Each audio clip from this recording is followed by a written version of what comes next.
क्या आपने कभी ऐसा महसूस किया है कि आप लगातार मेहनत कर रहे हैं, सैलरी भी आ रही है, कभी कभी कुछ बचत भी हो जाती है, लेकिन फिर भी अंदर से ऐसा लगता है कि आप कहीं पहुंच नहीं रहे? महीने की पहली तारीख को अकाउंट में सैलरी आती है। उस दिन सब कुछ ठीक लगता है। आप सोचते हैं कि इस बार खर्च कंट्रोल करूंगा, इस बार ज्यादा बचत करूंगा, इस बार थोड़ा इन्वेस्ट भी करूंगा। लेकिन फिर बिजली का बिल आता है, ईएमआई कट जाती है, किसी दोस्त की शादी निकल आती है, घर में कोई छोटा मोटा खर्च आ जाता है, और देखते ही देखते महीने का आखिरी हफ्ता शुरू हो जाता है और बैंक अकाउंट वापस उसी जगह पहुंच जाता है जहां पिछले महीने था।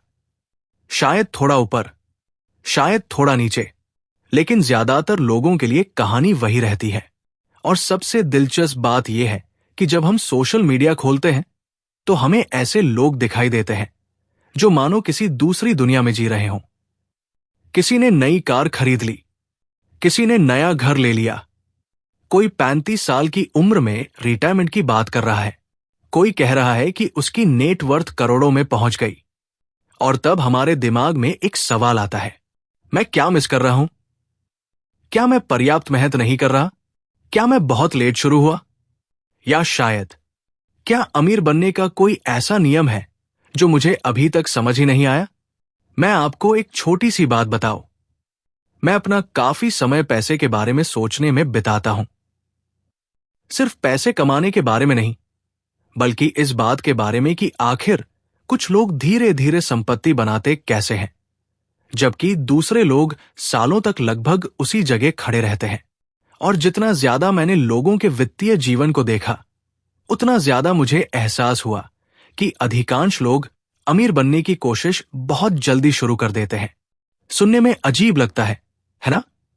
लेकिन सच यही है, लोग करोड़पति बनने की रणनीति ढूंढ रहे होते हैं, जबकि वे अभी तक उस वित्तीय स्तर से बाहर ही नहीं निकले होते जहां उनकी पूरी ऊर्जा सिर्फ टिके रहने में जा रही होती है। ये वैसा ही है जैसे कोई व्यक्ति छत बनाने की कोशिश करे जबकि नींव अभी डाली ही नहीं गई। और यहीं पर नेटवर्थ का कॉन्सेप्ट खेल बदल देता है, क्योंकि अमीर लोग सिर्फ इनकम नहीं देखते, वे सिर्फ सैलरी नहीं देखते, वे सिर्फ निवेश का रिटर्न भी नहीं देखते। वे एक चीज देखते हैं, नेटवर्थ, यानी आपकी कुल संपत्ति में से आपकी कुल देनदारियां घटाने के बाद जो बचता है। लेकिन आज हम सिर्फ नेटवर्थ की परिभाषा नहीं समझेंगे, हम समझेंगे नेटवर्थ के 3 अलग अलग स्तर, 3 फाइनेंशियल लेवल्स। और दिलचस्प बात यह है कि हर व्यक्ति इन 3 स्तरों में से किसी एक पर मौजूद है। जब आप समझ जाते हैं कि आप अभी किस स्तर पर हैं, तब पहली बार आपको स्पष्ट दिखाई देने लगता है कि अगला कदम क्या होना चाहिए। और शायद यही वो समझ है जो आपके पैसे को लेकर पूरी सोच बदल सकती है। तो चलिए शुरू करते हैं। लेवल 1, सर्वाइवल नेटवर्थ, जब पैसा सिर्फ सांस लेने जितना जरूरी लगता है। कल्पना कीजिए कि आप पानी में खड़े हैं, पानी आपकी गर्दन तक आ चुका है, आप डूब नहीं रहे, लेकिन आराम से तैर भी नहीं रहे, बस खुद को ऊपर बनाए रखने की कोशिश कर रहे हैं। यही है पहला फाइनेंशियल लेवल, सर्वाइवल नेटवर्थ। इस स्तर पर अक्सर नेटवर्थ 0 के आसपास होती है या नेगेटिव होती है, यानी जितनी संपत्ति है उससे ज्यादा कर्ज या देनदारियां है। अब यहां एक बहुत बड़ी गलतफहमी होती है। लोग सोचते हैं कि नेगेटिव नेटवर्थ सिर्फ गरीब लोगों की होती है। जरूरी नहीं, कोई व्यक्ति 1 लाख महीना भी कमा सकता है और फिर भी सर्वाइवल लेवल पर हो सकता है। क्यों? क्योंकि खेल इनकम का नहीं है, खेल बैलेंस शीट का है। मान लीजिए 2 लोग हैं। पहला व्यक्ति 50,000 रुपए कमाता है, उसके पास 5 लाख की बचत है, कोई कर्ज नहीं। दूसरा व्यक्ति 1.5 लाख रुपए कमाता है, लेकिन उसके ऊपर कार लोन, पर्सनल लोन और क्रेडिट कार्ड का कर्ज है। अब बताइए, वास्तव में मजबूत स्थिति में कौन है? ज्यादातर लोग दूसरे व्यक्ति को चुनेंगे, लेकिन वित्तीय रूप से पहला व्यक्ति कहीं ज्यादा सुरक्षित है। यही कारण है कि इनकम और वेल्थ अलग चीजें हैं। सर्वाइवल लेवल पर रहने वाले लोगों की सबसे बड़ी समस्या पैसा नहीं होती, समस्या होती है मानसिक ऊर्जा। क्योंकि जब हर महीने बिल भरने की चिंता हो, जब अचानक आने वाला 20,000 रुपए का खर्च भी तनाव पैदा कर दे, जब नौकरी जाने का डर लगातार दिमाग में घूमता रहे, तब आपका पूरा दिमाग शॉर्ट टर्म सर्वाइवल मोड में चला जाता है। और सर्वाइवल मोड में इंसान भविष्य नहीं बनाता, वो सिर्फ वर्तमान को संभालता है।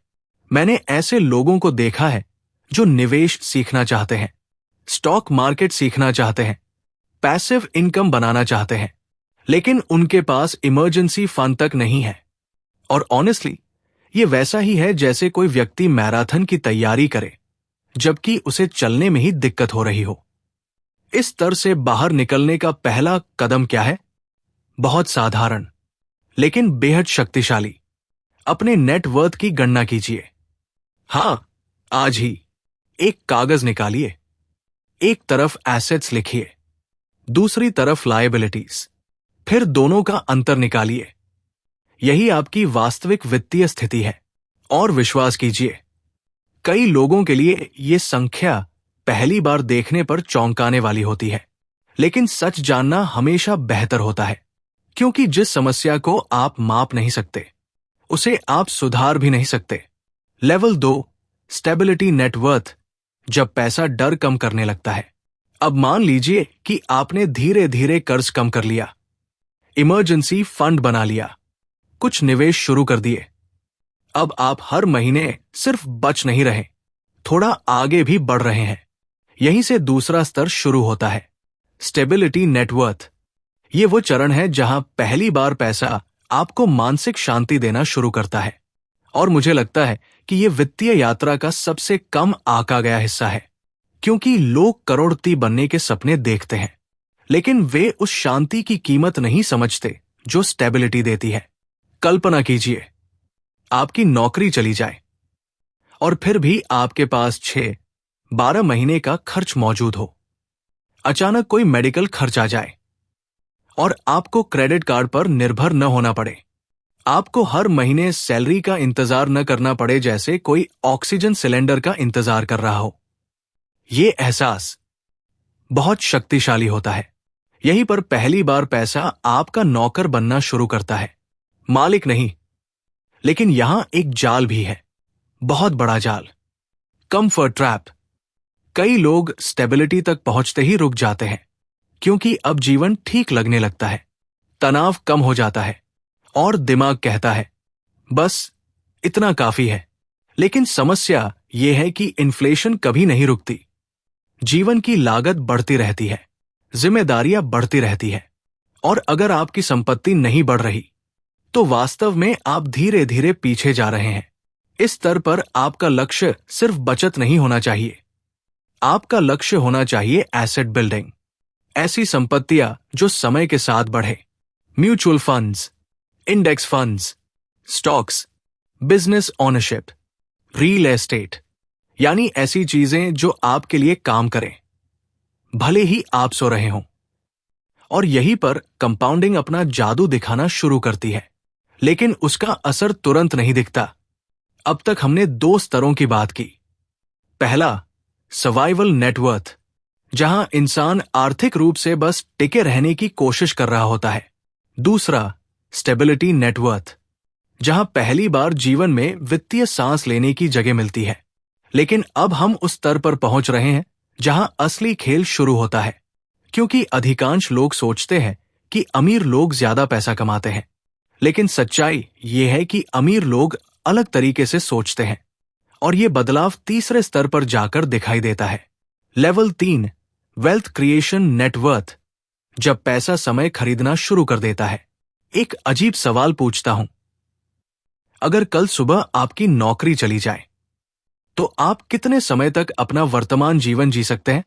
1 महीना, 3 महीने, 6 महीने या कई साल? इस सवाल का जवाब आपकी सैलरी नहीं बताती, आपकी नेटवर्थ बताती है। और यहीं से वेल्थ क्रिएशन लेवल शुरू होता है। इस स्तर पर व्यक्ति सिर्फ खर्च चलाने के लिए काम नहीं करता, वो संपत्तियां बनाता है, एसेट्स, ऐसी चीजें जो लगातार मूल्य पैदा करती रहें। यहां एक महत्वपूर्ण मानसिक बदलाव होता है। पहले 2 स्तरों में व्यक्ति समय देकर पैसा कमाता है, तीसरे स्तर पर व्यक्ति पैसा लगाकर समय खरीदता है। फर्क बहुत बड़ा है। मान लीजिए एक डॉक्टर है, बहुत सफल, बहुत मेहनती, हर महीने 5 लाख रुपए कमाता है, लेकिन अगर वो काम बंद कर दे तो इनकम भी बंद हो जाती है। दूसरी तरफ कोई व्यक्ति है जिसके पास करोड़ों की ऐसी संपत्तियां हैं जो किराया, डिविडेंड, बिजनेस प्रॉफिट या निवेश रिटर्न पैदा करती है। वो हर दिन ऑफिस नहीं जाता, फिर भी पैसा आता रहता है। अब बताइए, वास्तव में ज्यादा स्वतंत्र कौन है? यही वेल्थ क्रिएशन लेवल की पहचान है। ये सिर्फ धन नहीं बनाता, ये विकल्प देता है, चॉइस, फ्रीडम, कंट्रोल। और अक्सर लोग इन्हीं चीजों की तलाश में होते हैं, बस उन्हें पता नहीं होता। अमीर लोग नेटवर्थ पर क्यों ध्यान देते हैं, इनकम पर नहीं? ये शायद पूरे वीडियो का सबसे महत्वपूर्ण हिस्सा है। जब भी मीडिया किसी व्यक्ति की सफलता दिखाता है, वो उसकी इनकम दिखाता है, किसी की सालाना सैलरी, किसी का बिजनेस रेवेन्यू, किसी की कमाई। लेकिन वेल्दी लोग एक अलग सवाल पूछते हैं, मेरी नेटवर्थ कितनी बढ़ी? क्यों? क्योंकि इनकम एक फ्लो है, नेटवर्थ एक स्टॉक है। इनकम पानी की तरह है जो टंकी में आ रहा है, नेटवर्थ टंकी में जमा कुल पानी है। अगर कोई व्यक्ति 3 लाख रुपए महीना कमाता है लेकिन हर महीने सब खर्च कर देता है, तो उसकी वेल्थ नहीं बढ़ रही। दूसरी तरफ कोई व्यक्ति 80,000 रुपए महीना कमाता है लेकिन लगातार निवेश करता है, उसकी नेटवर्थ हर साल बढ़ रही है। 10 साल बाद कौन ज्यादा मजबूत होगा? जवाब हमेशा स्पष्ट नहीं होता, लेकिन ज्यादातर मामलों में दूसरा व्यक्ति। और यही कारण है कि कई हाई इनकम लोग भी आर्थिक रूप से कमजोर होते हैं। वे दिखने में अमीर होते हैं, लेकिन वास्तव में नहीं। उनकी कार महंगी होती है, घड़ी महंगी होती है, फोन महंगा होता है, लेकिन उनकी नेटवर्थ उतनी मजबूत नहीं होती जितनी बाहर से दिखाई देती है। इसे मैं कभी कभी इंस्टाग्राम वेल्थ कहता हूं। दिखती बहुत बड़ी है, लेकिन अंदर से खोखली हो सकती है। वो जाल जिसमें लगभग हर मध्यम वर्गीय व्यक्ति फंसता है। अब थोड़ा असहज सच, क्योंकि ये हिस्सा शायद कुछ लोगों को पसंद ना आए, लेकिन ये सुनना जरूरी है। जैसे जैसे इनकम बढ़ती है, वैसे वैसे लाइफस्टाइल भी बढ़ता है। इसे लाइफस्टाइल इन्फ्लेशन कहते हैं। पहले व्यक्ति 25,000 रुपए कमाता है, फिर 50,000, फिर 1 लाख, फिर 2 लाख, लेकिन हर बार खर्च भी बढ़ जाता है। बड़ा फोन, बड़ी कार, बड़ा घर, महंगे रेस्टोरेंट, ज्यादा सब्सक्रिप्शन, ज्यादा ईएमआई, और धीरे धीरे पूरी अतिरिक्त इनकम जीवन शैली में गायब हो जाती है, नेटवर्थ में नहीं। यही कारण है कि कुछ लोग 20 साल नौकरी करने के बाद भी बहुत आगे नहीं बढ़ पाते। वे अधिक कमाते रहे, लेकिन अधिक रखते नहीं रहे। और वेल्थ का खेल रखने का खेल है, कमाने का नहीं। थोड़ा अजीब लगता है, लेकिन सच है, क्योंकि आखिरकार जो पैसा आपने खर्च कर दिया, वो आपकी कहानी का हिस्सा है। जो पैसा आपने निवेश किया, वो आपके भविष्य का हिस्सा है। कंपाउंडिंग, दुनिया का सबसे शांत सुपर पावर। जब लोग कंपाउंड ग्रोथ सुनते हैं तो अक्सर बोर हो जाते हैं, क्योंकि ये रोमांचक नहीं लगती। कोई ड्रामा नहीं, कोई रातों रात करोड़पति बनने की कहानी नहीं, बस धीरे धीरे बढ़ना। लेकिन मजेदार बात यह है कि वास्तविक दुनिया में लगभग हर बड़ी संपत्ति इसी तरह बनती है। कल्पना कीजिए कि आपने एक पेड़ लगाया। पहले साल बहुत कम बदलाव दिखता है, दूसरे साल भी ज्यादा नहीं, तीसरे साल भी शायद कुछ खास नहीं। फिर अचानक कुछ वर्षों बाद वो विशाल दिखाई देने लगता है। लोग सोचते हैं कि ये अचानक हुआ, लेकिन ऐसा नहीं था। विकास लगातार हो रहा था, बस दिखाई नहीं दे रहा था। कंपाउंडिंग भी बिल्कुल ऐसी ही है। पहले कुछ साल उबाऊ लगते हैं, फिर एक समय आता है जब निवेश से होने वाला लाभ आपकी बचत से भी ज्यादा होने लगता है, और यहीं से खेल बदल जाता है। यही वो क्षण है जहां पैसा आपके लिए काम करना शुरू करता है। और ऑनेस्टली, ये देखने का अनुभव बहुत प्रेरणादायक होता है। अमीर बनने का असली लक्ष्य क्या है? यहां एक छोटी सी दार्शनिक बात करना चाहता हूं, क्योंकि पैसे की चर्चा करते करते हम कभी कभी भूल जाते हैं कि आखिर पैसा है किस लिए। अगर मैं आपसे पूछूं, आप अमीर क्यों बनना चाहते हैं, तो शायद आप कहेंगे, अच्छा घर, अच्छी कार, यात्राएं, आराम, सुरक्षा। पर थोड़ा और गहराई में जाइए। इन सब के पीछे क्या है? स्वतंत्रता। आप अपने समय के साथ क्या करना चाहते हैं, ये चुनने की स्वतंत्रता। किसी खराब नौकरी में फंसे न रहने की स्वतंत्रता। परिवार के साथ समय बिताने की स्वतंत्रता। स्वास्थ्य पर ध्यान देने की स्वतंत्रता। किसी सपने का पीछा करने की स्वतंत्रता। और यही कारण है कि वेल्थ क्रिएशन लेवल इतना महत्वपूर्ण है, क्योंकि यहां पैसा सिर्फ पैसा नहीं रहता, ये जीवन के विकल्पों में बदल जाता है। तो आप अभी किस स्तर पर हैं? अब एक पल के लिए रुकिए, ईमानदारी से सोचिए, आप अभी किस फाइनेंशियल लेवल पर हैं? सर्वाइवल, स्टेबिलिटी या वेल्थ क्रिएशन? ये कोई परीक्षा नहीं है, कोई शर्म की बात नहीं है। हर व्यक्ति किसी न किसी स्तर से शुरुआत करता है। हर करोड़पति कभी न कभी शून्य पर था। हर सफल निवेशक कभी न कभी कंफ्यूज्ड बिगिनर था। हर मजबूत नेटवर्थ कभी छोटी नेटवर्थ थी। महत्वपूर्ण ये नहीं है कि आप कहाँ हैं, महत्वपूर्ण ये है कि आप किस दिशा में जा रहे हैं, क्योंकि दिशा गति से ज्यादा महत्वपूर्ण होती है। अगर इस पूरी बातचीत को एक वाक्य में समेटना हो तो मैं शायद यह कहूंगा, अमीर बनने की कोशिश मत करो, पहले अपना फाइनेंशियल लेवल समझो। क्योंकि जब आप सर्वाइवल लेवल पर होते हैं तो आपका काम करोड़पति बनने की रणनीति ढूंढना नहीं है, आपका काम वित्तीय नींव बनाना है। जब आप स्टेबिलिटी लेवल पर होते हैं तो आपका काम सिर्फ बचत करना नहीं है, आपका काम संपत्तियां बनाना है। और जब आप वेल्थ क्रिएशन लेवल पर पहुंचते हैं तो आपका काम सिर्फ पैसा बढ़ाना नहीं है, आपका काम स्वतंत्रता बनाना है। यही 3 स्तर है, यही पूरी यात्रा है। और दिलचस्प बात यह है कि बाहर से देखने पर ये सिर्फ नंबर लगते हैं, नेटवर्थ, एसेट्स, लायबिलिटीज, इन्वेस्टमेंट्स। लेकिन वास्तविक जीवन में ये नंबर नहीं है, ये तनाव और शांति के बीच का अंतर है, ये डर और आत्मविश्वास के बीच का अंतर है, ये मजबूरी और विकल्पों के बीच का अंतर है।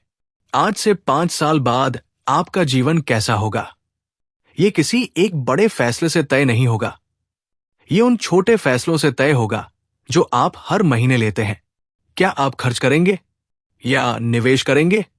क्या आप दिखने में अमीर बनेंगे या वास्तव में अमीर बनेंगे? क्या आप सिर्फ इनकम बढ़ाएंगे या नेटवर्थ भी?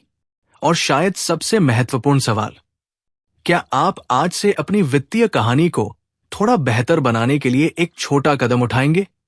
क्योंकि धन का निर्माण अक्सर किसी बड़े अवसर से शुरू नहीं होता, ये एक छोटे निर्णय से शुरू होता है। एक बचत, एक निवेश, एक नई आदत, एक बेहतर सोच। और फिर धीरे धीरे वर्षों में वही छोटे कदम एक ऐसी जिंदगी बनाते हैं जिसकी आपने कभी कल्पना की थी। तो अगली बार जब आप अपने बैंक अकाउंट को देखें, सिर्फ ये मत पूछिए कि मेरे पास कितना पैसा है, ये पूछिए मैं अभी किस फाइनेंशियल लेवल पर हूं। क्योंकि जब इस सवाल का जवाब स्पष्ट हो जाता है तब आगे का रास्ता भी स्पष्ट होने लगता है। और शायद यही वो क्षण है जहां असली वेल्थ जर्नी शुरू होती है।